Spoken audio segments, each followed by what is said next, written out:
It all started with a walk of shame I'll never forget. Only this time, it wasn't in the privacy of some dark alley or behind closed doors. No, this was public. Humiliating. Unforgivable. I was being escorted out of my workplace, not just by one security guard, but by two, their hands lightly gripping my arms as if I might bolt any second. My co-workers stared, their eyes wide with a mix of pity and judgment. Some whispered, others gasped audibly when they caught sight of me. I didn't have to guess what they were whispering about. I already knew.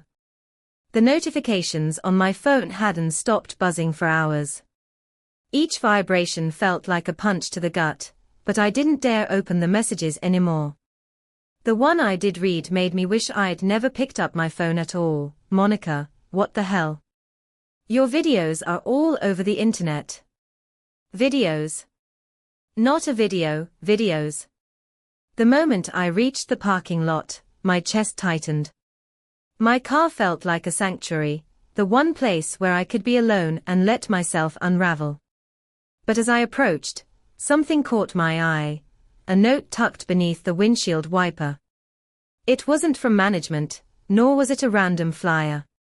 My name was written in bold black ink on the front, and my shaking hands unfolded it carefully. This is just the beginning. My heart stopped. I scanned the parking lot, desperate for some clue about who had left the note. But the lot was empty, the winter wind biting at my cheeks. I jumped into the car and locked the doors, my breathing uneven as I clutched the note to my chest. I whispered the letter aloud, like it might somehow give me clarity.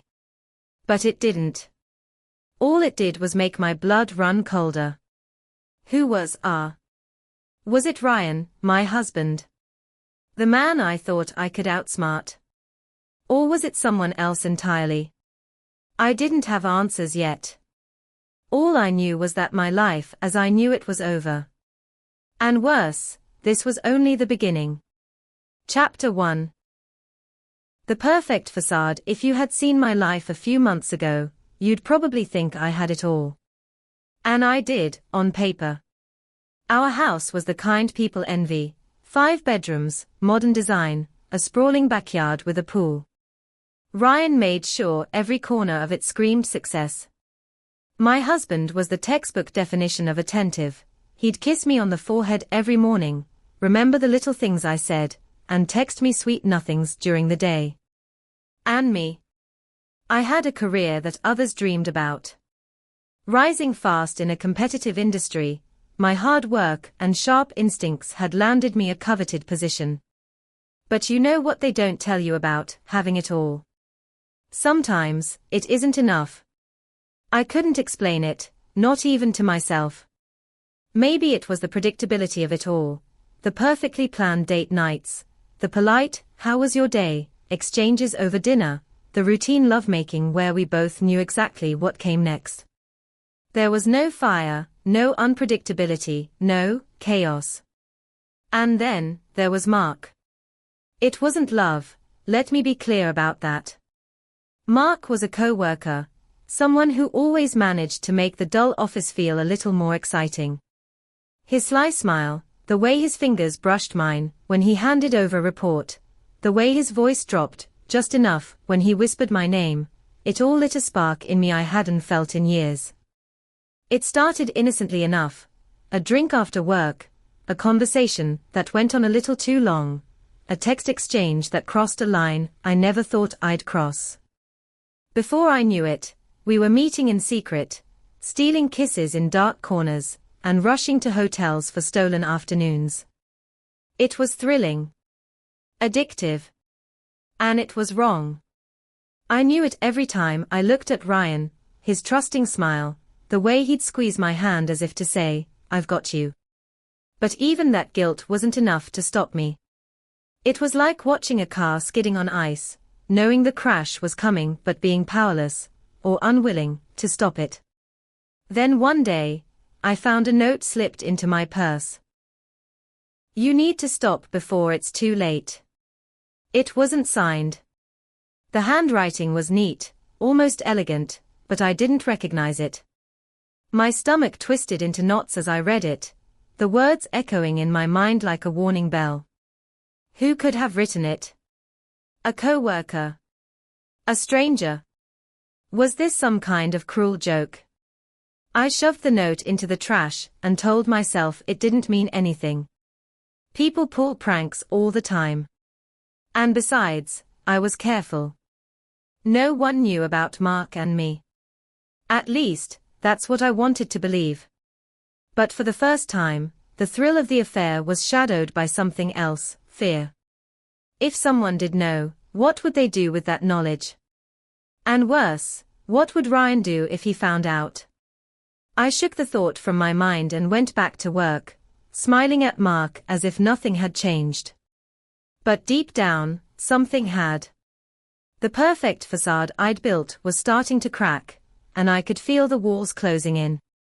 Chapter 2, The Confrontation. I knew something was off the moment I walked through the door that night. Ryan was waiting for me in the living room, sitting in his favorite armchair, the one he always joked made him feel like a king. Except this time, there was no humor in his expression. His face was eerily calm, his eyes locked on me the second I stepped inside. "Hey," I said, forcing a smile. "You're home early." He didn't answer. Instead, he motioned toward the coffee table in front of him, where his laptop was open. My stomach twisted as I noticed the stack of papers neatly arranged beside it. "Sit," he said, his voice unnervingly calm. "Ryan, what's sit?" The way he said it left no room for argument. My legs felt like jelly as I lowered myself onto the couch opposite him. He turned the laptop toward me, and I froze. The screen displayed a message thread, my message thread. Every flirtatious text I'd sent to Mark, every suggestive photo, every "I can't wait to see you again," was there in excruciating detail. I felt the blood drain from my face. "I thought you should see what I've been looking at these past few weeks," Ryan said, leaning back in his chair. His calmness was worse than if he'd been screaming. It made me feel like prey, cornered and helpless. "Ryan, he held up a hand, cutting me off. "Wait. There's more." He tapped a key, and the screen changed to a video. My heart dropped to my stomach as I realized what it was. It was Mark and me. In a hotel room. Together. I couldn't breathe. How did you really think I wouldn't find out?" Ryan's voice was like ice, his words sharp and deliberate. "You thought I wouldn't notice you sneaking around. The late nights, the work meetings, the way you couldn't even look me in the eye anymore." "Ryan, please, let me explain," I stammered, tears welling up in my eyes. "Oh, I don't need an explanation," he said, leaning forward. "I've been watching. I've been waiting. Waiting." My voice cracked. "For you to dig your own grave," he said, his lips curling into a cold smile. "And now that you have, it's time for me to show you what happens when someone betrays me." My heart pounded in my chest. "Ryan, I'm sorry. I made a mistake. He laughed, the sound hollow and chilling. "No, Monica. A mistake is forgetting to lock the door. What you did was a choice, 1,000 little choices that led you here." I reached out to him, desperate. "Ryan, please, we can fix this. We can go to counseling, we can." He recoiled as if my touch burned him. "Fix this?" His voice rose for the first time, his calm facade cracking. "There's no fixing this, Monica. You didn't just betray me, you humiliated me. You threw away everything we built for what? Some cheap thrill." Tears streamed down my face as I tried to find the right words, but nothing came. What could I possibly say to undo this? "You thought I didn't know," Ryan continued, his voice dropping back to an eerie calm. "You thought you were so clever. But you underestimated me." He stood up, towering over me, and I felt myself shrink under his gaze. "Now," he said, stepping closer, "you'll see what happens when someone crosses me. And trust me, Monica, this isn't about a divorce. This is about consequences." I couldn't move. I couldn't speak. All I could do was stare at him, my heart racing as his words sank in. Whatever Ryan had planned, it was far worse than I could imagine. And the worst part? I knew I deserved it. Chapter 3. The first wave of revenge. The first sign that my life was unraveling came in the form of a text from one of my coworkers. "Hey, are you okay? You should check your email." I frowned at the screen, wondering what she meant.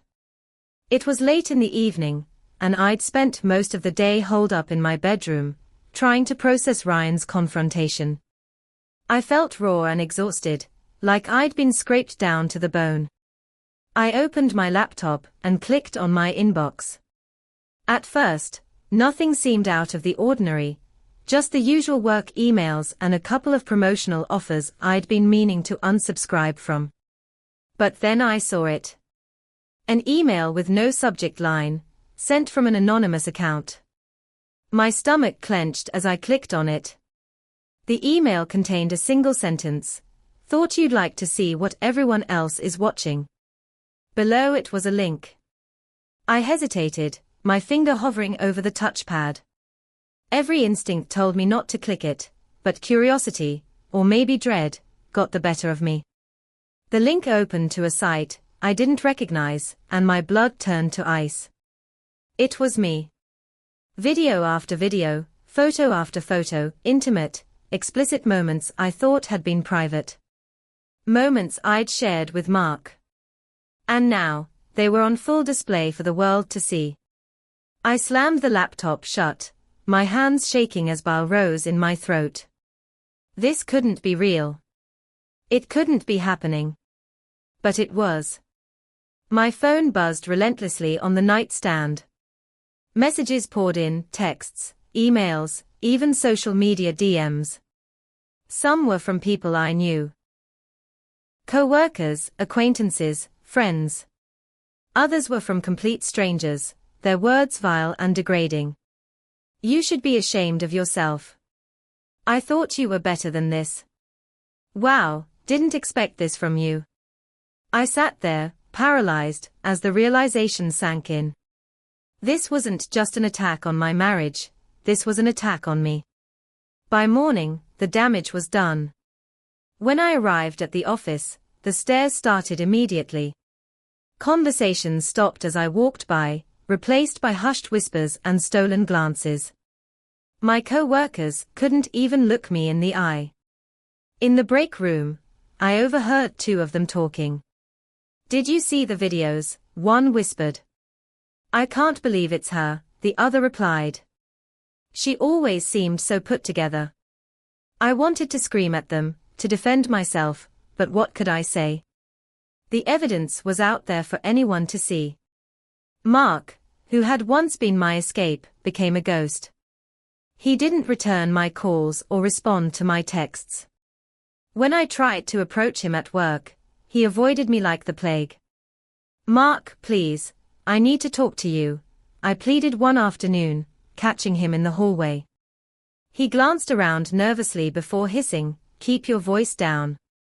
Do you want to ruin both our lives?" "Our lives are already ruined."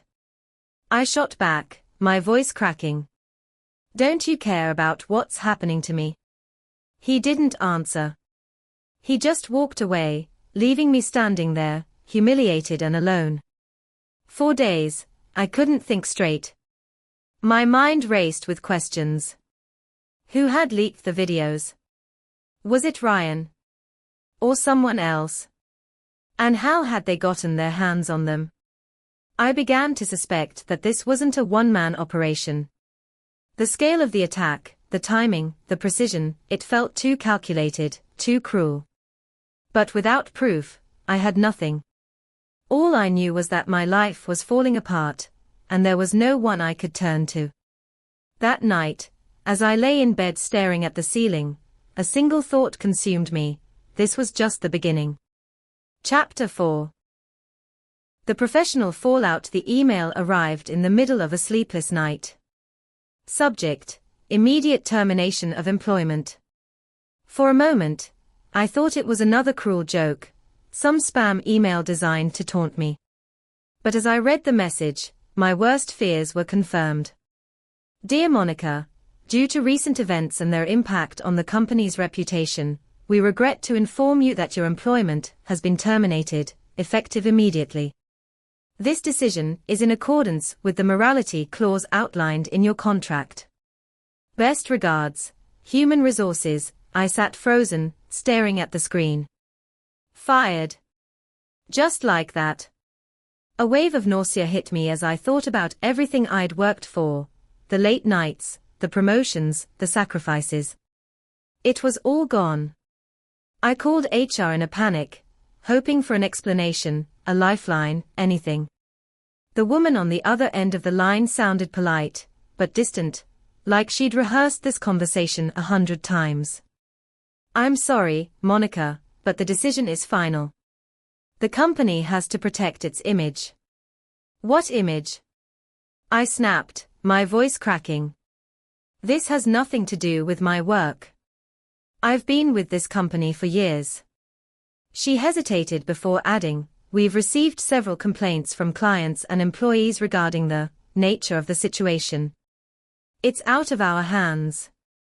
The line went dead, and I was left sitting in my darkened apartment, clutching the phone as tears streamed down my face.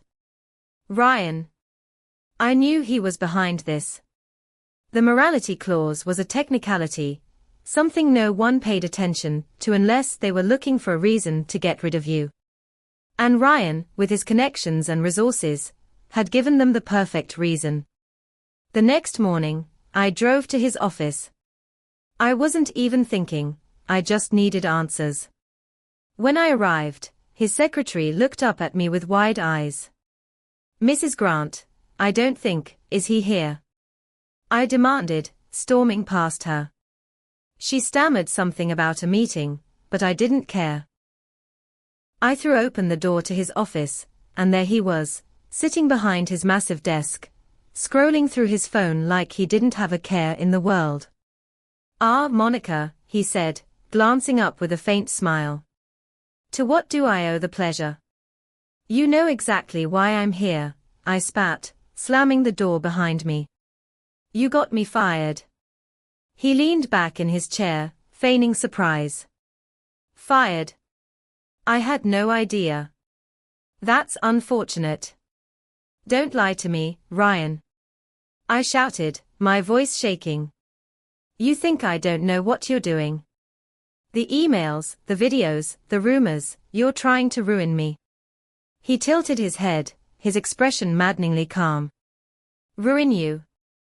Monica, I'm simply holding you accountable for your actions. Actions have consequences, remember? I took a step closer, my fists clenched at my sides. You're enjoying this, aren't you? Watching me fall apart. Is this your idea of justice? Justice, he repeated, his smile fading. No, Monica. This isn't justice. This is discipline. You thought you could betray me, humiliate me, and walk away unscathed. That's not how the world works. Tears blurred my vision as I pleaded, Ryan, please. You've made your point. I'm sorry, okay. I'm sorry for everything. Just, stop. He stood, his towering presence making me feel small and insignificant. Stop, he said, his voice low and dangerous. Oh, Monica, we're just getting started. I backed away, suddenly unsure of myself. What do you want from me? He leaned on his desk, his eyes boring into mine. I want you to feel what I felt. The betrayal. The humiliation. The loss. And when you've hit rock bottom, when there's nothing left of the life you so carelessly threw away, then and only then will I stop. You're a monster, I whispered, my voice trembling. He straightened, adjusting his tie as if we'd just concluded a business meeting. You made me this way. As I stumbled out of his office, his secretary avoided my gaze. I felt the walls closing in around me. Without my job, without an income, I had no way to support myself. My savings would only last so long. And Ryan, he wasn't done yet. I could feel it in the pit of my stomach. The knock on my apartment door came late at night, sharp and insistent. My first thought was Ryan, that he'd come to gloat, to twist the knife even further. But when I peered through the peephole, it wasn't Ryan. It was Mark. I hesitated before opening the door, my mind racing. I hadn't heard from him since the scandal broke. He'd vanished without a word, leaving me to face the fallout alone. And now, here he was, looking disheveled and nervous. What do you want? I asked, my voice cold. Monica, please, he said, his tone almost pleading. We need to talk. I almost slammed the door in his face, but something in his expression stopped me. Reluctantly, I stepped aside and let him in. He paced my living room like a man on the edge, running his hands through his hair. I didn't want it to go this far, he muttered. What are you talking about? I snapped. You disappeared when everything fell apart. You're as guilty as Ryan in all of this. Mark froze, his face pale. I am guilty, Monica. But you don't understand. It wasn't supposed to happen like this. Then explain it to me, I demanded, crossing my arms. Because right now, I don't see the difference. He sank onto my couch, burying his face in his hands. Ryan paid me, he said finally, his voice barely above a whisper. The words hit me like a slap. What? He paid me, Mark repeated, looking up at me with haunted eyes. To seduce you. To see if you'd take the bait. My knees gave out, and I stumbled backward, clutching the edge of the table for support. You're lying. I wish I were, he said, his voice cracking. I thought it was some twisted loyalty test, one of those rich guy games. I didn't think you'd actually. I didn't think you'd go through with it. I felt like I was drowning, my mind spinning with the implications. You're saying this was all a setup? That Ryan orchestrated everything? Mark nodded, guilt etched across his face. He wanted proof, Monica. Concrete evidence that you'd betray him. And he broke off, his voice trembling. I didn't expect to feel this guilty. I didn't expect to feel anything at all. Guilty. I laughed bitterly, my voice rising. You destroyed my life, and now you feel guilty. I tried to back out, he said desperately.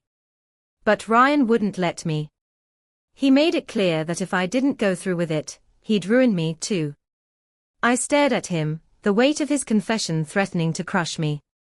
My affair wasn't just a mistake, it was a trap. A meticulously planned trap designed by the man I thought I knew. You need to leave, I said, my voice shaking. Monica, I'm sorry, Mark said, standing. I never wanted this to happen. Get out. I screamed, pointing to the door.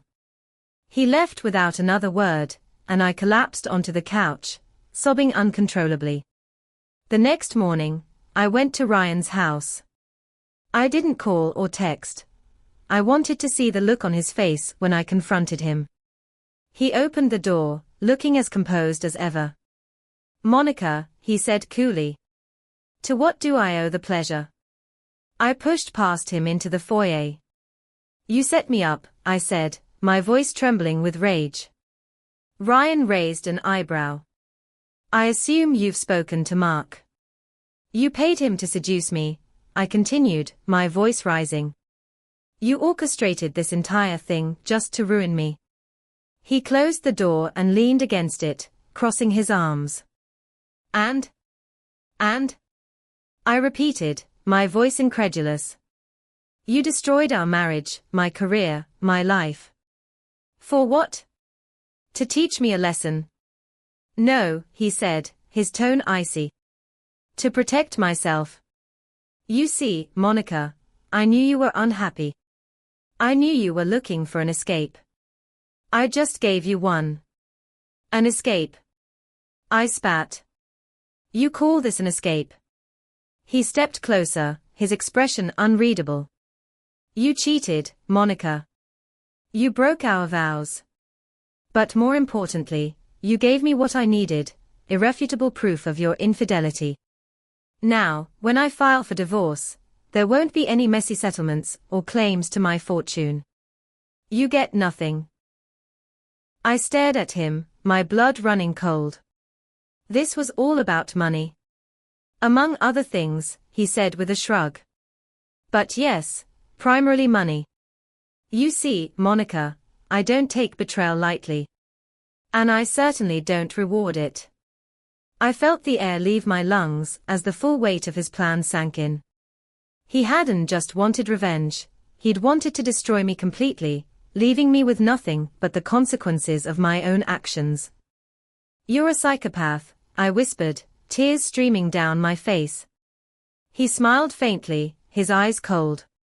Call me whatever you want, Monica. But at the end of the day, I'm the one who wins. I turned and ran out of the house, my chest heaving with sobs. I didn't know where to go or what to do. All I knew was that I was trapped in a nightmare I couldn't escape. I couldn't just sit there, wallowing in my misery. Ryan might have taken everything from me, but I wasn't going to let him control the narrative. I was determined to expose the truth, to show the world the man behind the cold, calculated mask. After days of research and sleepless nights, I reached out to a journalist known for investigating high-profile scandals. Her name was Linda, and she had a reputation for taking down untouchable figures. When we met at a small cafe downtown, I poured everything out, Mark's confession, the leaked photos, Ryan's manipulation. Linda listened intently, scribbling notes and nodding. If what you're saying is true, Monica, she said, this could be huge. But I need evidence, hard evidence. I handed her a flash drive containing screenshots of texts between Mark and me, audio recordings of Ryan's threats I'd secretly recorded, and a copy of the anonymous note warning me about the affair. She promised to investigate, and assured me she'd be in touch soon. For the first time in weeks, I felt a flicker of hope. But Ryan was always one step ahead. 2 days later, Linda called me, her voice tense. Monica, we have a problem. What kind of problem? I asked, my stomach twisting. Ryan got to the media first, she said. And has painted a very different picture of you. I barely had time to process her words before my phone buzzed with notifications. News articles were everywhere, plastered with headlines like "Betrayed Husband Breaks Silence," "The Truth About Monica's Emotional Abuse," and "Victim or Villain." Inside Monica's scandalous double life, Ryan had constructed a masterful narrative. According to him, I was the manipulative, emotionally abusive wife who'd pushed him to the brink. He claimed the affair was only the tip of the iceberg, that I'd tormented him for years with my erratic behavior and cruel words. There were even fake text messages, carefully edited screenshots, that showed me berating him for imaginary offenses. Photos of me laughing at work with Mark were twisted into evidence of my deceitful nature. I was furious. This is all lies. I screamed into the phone. Linda sighed. I believe you, Monica. But Ryan's story is airtight. He's planted enough fake evidence to make your truth look like a desperate cover-up. It got worse. My family, who had been cautiously supportive, began to waver. Monica, is any of this true? My mother asked during a tense phone call. Of course not. I said, my voice cracking. Mom, you know me. You know I would never. I thought I did, she said quietly. But the things they are saying, I just don't know anymore. My father refused to take my calls, and my sister left me a curt voicemail saying she needed space to process everything. My friends, gone. They either blocked me or sent awkward messages saying they didn't want to get involved. I was completely alone. Even strangers on the street recognized me now. The whispers and sidelong glances followed me everywhere I went. Once, while picking up groceries, a woman hissed, "Homewrecker," as she passed me in the aisle. The worst part was the betrayal from those I thought would stand by me. Ryan had poisoned everyone against me with his lies, leaving me isolated and humiliated. One night, I sat in my tiny, dimly lit apartment, scrolling through the hate-filled messages flooding my social media accounts. I felt the walls closing in, the weight of everything crushing me. I knew I had to act fast. If I didn't find a way to expose Ryan soon, I'd lose not just my reputation, but my very sense of self. But how do you fight someone who seems to have thought of everything? Someone who's always 3 steps ahead, dismantling your life with surgical precision. I didn't have the answer yet. All I knew was that I couldn't let Ryan win. Not completely. Not forever. And so, with nothing left to lose, I started planning my counterattack. This time, it wouldn't be desperate. It would be calculated. Just like him. I'd spent weeks trying to piece my life back together, searching for any weakness, any chink in Ryan's armor. The world saw him as a victim, the wronged husband who had been betrayed by his wife. But what if the real victim was me? I needed something, anything, that could turn the tables, something that would make Ryan pay for everything he'd done to me. That's when I stumbled upon it. I had been going through some old financial statements, trying to make sense of the mess he'd left me in, when I noticed something strange. A series of transactions, large sums of money being funneled into offshore accounts under the guise of business expenses. It didn't add up. It was tax fraud, plain and simple. I could hardly believe it at first. Ryan, the man who had built an empire, had been skimming money off the top, hiding his wealth while using his business as a front for illegal activity. I had uncovered a goldmine of evidence. For days, I sifted through the documents, building my case, ensuring I had everything I needed. If I could just expose him, if I could get the authorities involved, he would be ruined. He'd finally understand what it felt like to be destroyed, and maybe, just maybe, I could claw my way back from the abyss. I made my plan. I'd confront him, just like I had with the affair, but this time, I wouldn't be vulnerable. I would have the upper hand. One evening, I texted Ryan, asking to meet at a secluded cafe. He agreed quickly, which only fueled my suspicion. Maybe he thought I'd come begging for reconciliation, like I had in the past. But this time, I was in control. When I arrived, Ryan was already there, sitting at a corner table, a glass of scotch in his hand. He looked calm, collected, like he always did. But beneath the surface, I could feel his tension, the same way a predator might feel the anticipation of a kill. "Monica," he said, his voice smooth. "I was wondering when you'd come around." I took a deep breath, trying to steady my nerves. "I know what you're doing, Ryan," I said, sliding the folder of financial documents across the table. "And I'm going to make sure the world knows it, too." His eyes flickered, a brief flash of surprise before his expression hardened. "What are you talking about?" I leaned in closer. "I know about the tax fraud. The offshore accounts, the false expenses. I have enough evidence to bring down your entire company. And if you don't want that to happen, we can work out a deal." I expected him to be shocked, maybe even afraid. Instead, he simply sat back, sipping his drink, his gaze unwavering. "You think this will hurt me?" he asked. You think this is how you get back at me? I felt a wave of confidence surge through me. You made my life a living hell, Ryan. I've lost everything, my career, my reputation, my family. I deserve something in return. A little justice, maybe. He laughed softly, the sound cold and empty. Monica, you've never understood me, have you? I don't negotiate with threats. I don't cower in the face of adversity. I control everything. I frowned. Something wasn't right. But before I could react, Ryan pulled out his phone and casually pressed record, his finger dancing over the screen. Just so I have a record of this, he said. You're threatening me with illegal activity, Monica. You're blackmailing me. I'm sure the authorities will be very interested in hearing this. My stomach dropped. What are you talking about? Ryan didn't respond. Instead, he calmly stood up, still holding his phone, his gaze unwavering.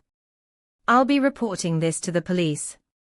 Blackmail is a serious crime, Monica. I'm sure you're aware of that. I froze, the weight of his words sinking in. My plan, everything I'd worked for, was falling apart in front of my eyes. He was playing me again. I stood up, trying to regain control, but he was already halfway out the door, his voice drifting back to me. I think we're done here. Don't worry, I'll make sure to tell everyone how you tried to ruin my life, too. You've lost, Monica. You've always lost. As the door swung shut behind him, I was left standing there, completely exposed. The one chance I thought I had to take him down was now a weapon in his hands, one that he'd used to obliterate me completely. I sank back into my chair, my mind reeling. How had I misjudged him so badly? Ryan wasn't just playing a game. He was orchestrating a master plan, and I was just another piece on his chessboard. He had outsmarted me again. The sound of handcuffs clicking around my wrists was the loudest noise I had ever heard. My breath caught in my throat as the officer read me my rights, his voice muffled in my ears. I had never imagined it would come to this, being arrested for extortion, accused of trying to blackmail my own husband. My heart pounded in my chest, but a numbness slowly began to creep in. It was happening. Ryan had finally won. I had tried so hard to fight back, to claw my way out of the hole he'd shoved me into, but now, it was over. The officers led me out of my apartment, and the flashes of cameras from waiting reporters burned into my retinas, as they shouted questions I couldn't even comprehend. Headlines screamed, Monica Harding, from perfect wife to criminal. I felt the weight of those words press down on me, suffocating me, as though the whole world had turned on me in an instant. As I was shoved into the back of the police car, the bitter sting of reality hit harder than anything else. It wasn't just my career that was destroyed, my reputation shattered beyond repair. It was my entire existence. And the most crushing blow of all. Ryan had orchestrated this entire downfall, leaving nothing in his wake but ruin and humiliation. The ride to the station was a blur. I could barely keep my eyes open, let alone form a coherent thought. It wasn't until I was behind bars, sitting in a cold, sterile holding cell, that the gravity of everything began to settle in. I had no idea how long I sat there, hours. Days? Time no longer seemed to matter. That's when I overheard a conversation between two officers walking past my cell. The words they spoke shattered what little hope I had left. She's finished, one of them said. Her best friend is already working with Ryan. Apparently, they've been together for months now. My mind raced as I tried to make sense of their words. What were they talking about? And then it hit me, like a slap across the face. Lena. My best friend. The one person I had trusted more than anyone. The one I had confided in when I felt lost, The one who had always told me I was strong, capable, and worthy of love. She had been the one to reassure me when I doubted myself, when I feared Ryan's growing distance, and when I began to question my own worth. And now, I learned that she had been working with him the entire time. I felt bile rise in my throat as I thought back to everything, every smile, every word of encouragement, every hug, every moment I'd shared with her. It had all been a lie. Lena had been part of Ryan's plan, helping him destroy me from the inside out. I pressed my hands to my face, fighting back tears. How could I have been so blind? How could I not see that the person I trusted the most was the one who had betrayed me? But the betrayal didn't end there. No, Ryan hadn't just turned Lena into an accomplice. He'd turned her into something more. He had taken her from me. I could barely process the words. Ryan and Lena were together now. The two people I had loved and trusted were now an item, a couple. Ryan had always been cruel, but this was a new level of treachery. Not only had he ruined my life, but he'd also stolen the one person I thought I could rely on. What was worse than losing a marriage? Losing a friend. And yet, in this twisted, nightmarish world I now found myself in, I had lost both. The thought of Lena and Ryan together made my stomach churn. They had probably been laughing at me, at my pain, at my complete and utter collapse. It was as if they were toasting to my downfall, celebrating their victory over me. And I had no idea how to fight back now. Days later, I was released on bail, but the damage had already been done. The world had seen me as the villain, the manipulator. Ryan had successfully painted me as a crazy, vengeful wife who had tried to destroy his life out of jealousy and rage. There was no coming back from that kind of public humiliation. I tried to reach out to Lena, but every time I called or texted, I was met with silence. The one person who had stood by me through thick and thin was now part of the monster who had torn my life apart. She had chosen him over me. Ryan's influence was everywhere. He controlled the narrative, and he controlled Lena. I was left in the shadows, a broken woman with no hope, no support, no future. But deep down, buried beneath the crushing weight of defeat, something still burned inside of me. I didn't know what it was yet, but I knew one thing for sure. I wasn't done. Not yet. As I stared out the window of my apartment, watching the rain pour down, I vowed to make them pay. They could have everything else, my reputation, my friends, my career, but they couldn't have my soul. That, I would take back. The days stretched on, each one blending into the next in a haze of shame and regret. The media's focus on my downfall had faded, but the scars it left on my soul were still fresh. I was free now, but free in the worst possible sense, without a home, without a career, and with nothing but memories of a life I once had. A life that seemed like it belonged to someone else now. I spent my days in a small, empty apartment, the walls closing in on me as I tried, unsuccessfully, to piece my life back together. The humiliation was unbearable, but the worst part wasn't the whispers in the street, or the way people looked at me like I was some kind of villain, it was the silence. Ryan had erased me. Completely. He thrived now, basking in the success of his manipulations. His company was flourishing, and he was seen as a pillar of the community. He had moved on, just like that, leaving no trace of me in his life. There were no lingering traces of regret or guilt, no remorse for the destruction he had caused. Instead, there was a new woman by his side, Lena, my best friend, the one who had helped him tear me apart. It was as though I never existed. I thought about those final moments, the cold, calculated way Ryan had destroyed me. He had never acted out of anger or rage. No, Ryan's revenge had been executed with the precision of a surgeon, methodically dismantling my life piece by piece until there was nothing left. The hardest part of all of this wasn't the betrayal, it was realizing that I had been so blind. I had played right into his hands, falling for his charm and his promises while he set the perfect trap. I had thought that I was in control, that I was the one making the choices, but I was only a pawn in his game. But even in the darkest moments, something stirred inside me. A small flicker of defiance. I may have lost everything, but I wasn't going to let Ryan win forever.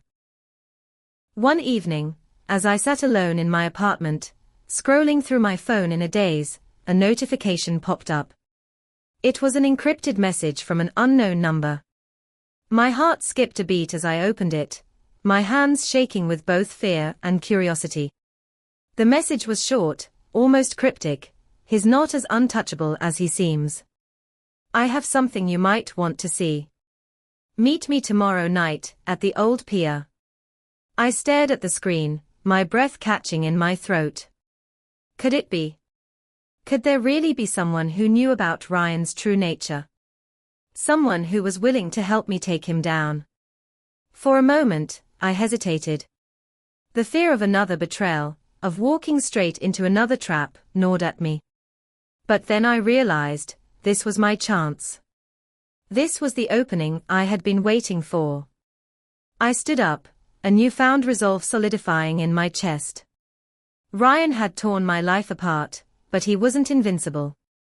I would make him pay for everything he had done. And as the clock ticked closer to midnight, I knew that this would be the night I reclaimed my life, or at the very least, my shot at redemption. The last chapter of my story had not yet been written. Not by Ryan. Not by anyone. Only by me. Thank you for following Monica's journey through betrayal and revenge. Her story is far from over, and there's still so much more to uncover. If you want to see what happens next, make sure to subscribe and turn on notifications, so you don't miss the next chapter. Your thoughts and support mean the world. Leave a comment below, and let us know what you think about Monica's path to redemption. Will she get her revenge? Or is Ryan truly untouchable? Stay tuned for more.